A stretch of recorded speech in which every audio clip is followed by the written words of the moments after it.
એક વખત ગૌતમ મુનિ તપસ્યા કરતા હતા જંગલમાં ના ઘણા ઋષિમુનિઓ ભેગા થયા.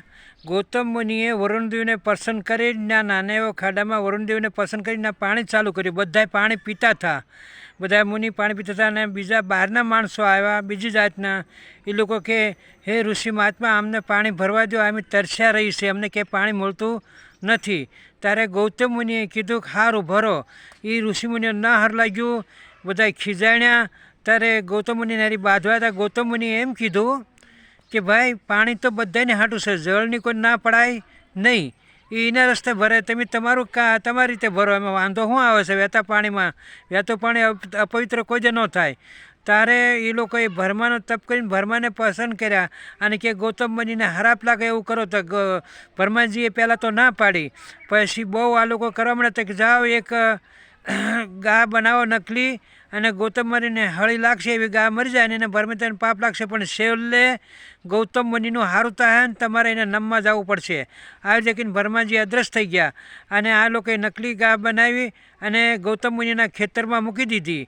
ગૌતમ મુનિના ખેતરમાં મૂકીને ગૌતમ મુનિ ખાલી આમ હાંકવા હાટો આમ કરીને આમ હળી નાખી તો ગા મરી ગઈ. અને પછી બધા ખીજાણ્યા અને એને કાઢી મૂક્યા નથી કે તમે ગૌ હત્યાનું પાપ કર્યું, તમને અહીં રહેવાય નહીં, જાઓ જંગલમાં તપસ્યા કરો અને ગંગાજીને પ્રગટ કરો અને શિવલિંગની પૂજા કરો ને આવું બધું ઘણું ખરું કીધું એને.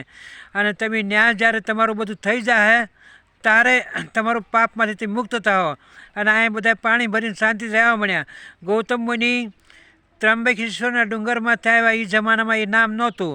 પછી ત્યાં આવ્યા અને ત્યાં તપસ્યા કરી ભોળાનાથની, અને ભોળાનાથ પસંદ થયા અને કીધું કે હે પરમાત્મા, તમે પસંદ થયા હો તો મારી માથેથી ગૌ હત્યાનું પાપ ઉતરે અને અહીંયા ગંગાજીને પ્રગટ કરો. ત્યારે ભોળાનાથે કીધું તથાસ્તુ.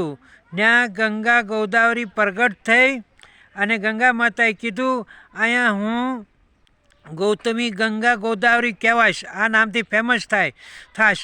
ત્યારે ભોળાનાથે ગંગા માતાને કીધું તમારું સ્થાન કાયમના માટે અહીં કરો. તો કે પ્રભુ હું એકલી ન રહું, તમે અહીંયા સ્થાપિત થઈ જાઓ બે જણા.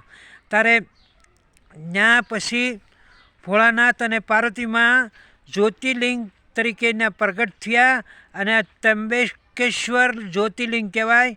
અને ત્યાં હંમેશા કુંભ મેળો ભરાય છે. આજની તારીખમાં નાસિકથી 30 કિલોમીટર દૂર ત્રંબકેશ્વર છે. જય દ્વારકાધીશ. આ સાચી વાત છે, ખોટી નથી, શિવ પાર્વતીની.